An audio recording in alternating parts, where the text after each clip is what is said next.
The tax man is going to come in railroad retirement. Learn what you are expected to pay.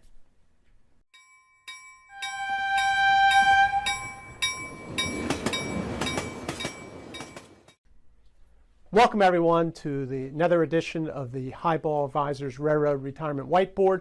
My name is John McNamara, Highball Advisors, and today we're going to talk about taxes. Exciting, right? In retirement. So you're retired from the railroad, or you've worked for the railroad, but you're due a railroad retirement annuity. And now it's time for taxes, not only on your annuity, but other things as you go through retirement. Right? It's usually one of your biggest expenses in retirement, and, outside of health care, that's a big one.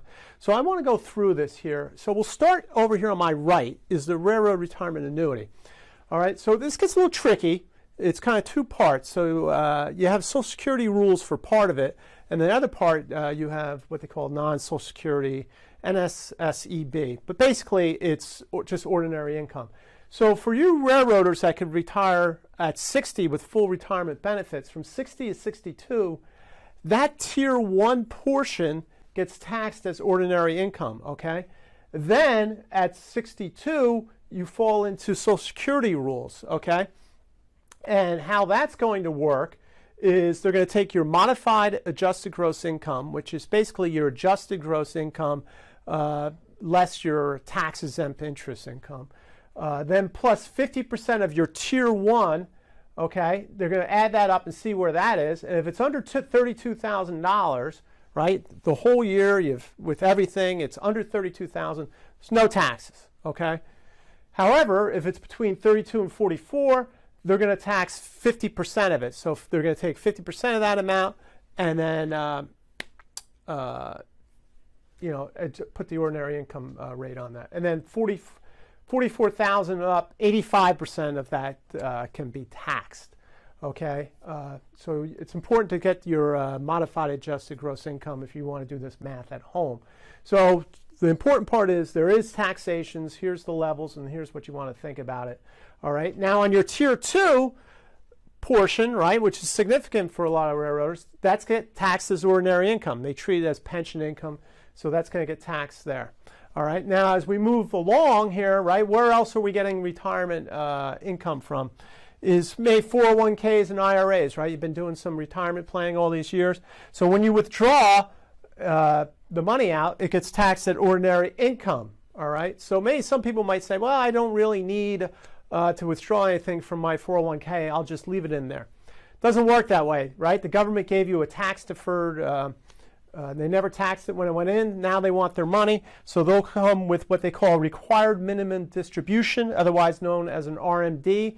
And that starts at the age of 72, where you have to start taking money out of your 401k or IRA. And then that gets taxed at ordinary income.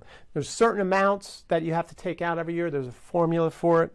But they want that money emptied out in order to get taxed. And then obviously if something unfortunate happens to you before you can empty the whole thing out, then your beneficiaries will be emptying it out. But one way or another, the government will get their tax money for it. And there's a lot of different strategies here based off your tax rates that you can do to minimize those taxes, but we'll leave that for another video. All right, and then the other one is a pension, right? Some of you might be having a pension, all right, and you can take monthly payments from your pension. And those go throughout your life, and those get taxed at ordinary income tax rate. So depending upon your rate, that's where your taxes are going to be. So I hope you found this helpful to really kind of understand what the taxes are. Now remember, these are, especially with your railroad retirement annuity people, right? This is different than deductions that I did in another video that could happen for people working in railroad retirement, right? This is just income tax, okay? This is what we're talking about here. So I hope you found this helpful. Feel free to reach out to me if you have any questions. Look at that boarding for a railroad retirement process. Really good for people who are nearing retirement to think about what that roadmap looks like, okay?